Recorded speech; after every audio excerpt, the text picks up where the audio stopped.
যেখানে টাকা থাক বাংলাদেশের টাকা, লুটের টাকা, সে যদি সাগরের নিচে থাকে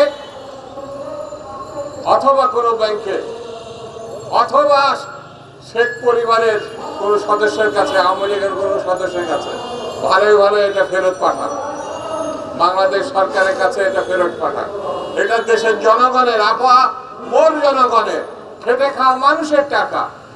এই টাকা যতক্ষণ পর্যন্ত বাংলাদেশে উদ্ধার না হবে ততক্ষণ পর্যন্ত তা কারোর সঙ্গে কোনো আপোষ নেই।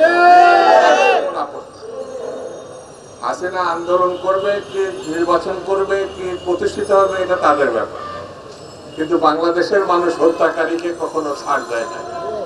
বাংলাদেশের মানুষ ফ্যাসিবাদকে কখনো ফ্যাসিবাদের কাছে মাথা নত করে না।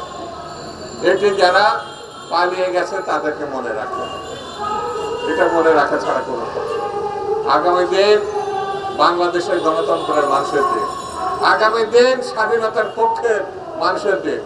দেশনেত্রী বেগম খালেদা জিয়া এবং জনাব তারেক রহমান আগামী দিনে যিনি প্রধানমন্ত্রী, তিনি স্পষ্ট করে বলেছেন বাংলাদেশ কিভাবে চলবে।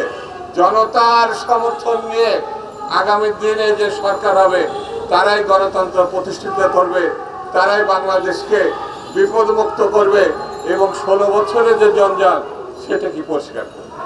এটাই হচ্ছে বিএনপির লক্ষ্য, এটাই দেশনেত্রীর লক্ষ্য, এটাই দেশ নায়ক জনাব তারেক রহমানের লক্ষ্য, গণমানুষের লক্ষ্য।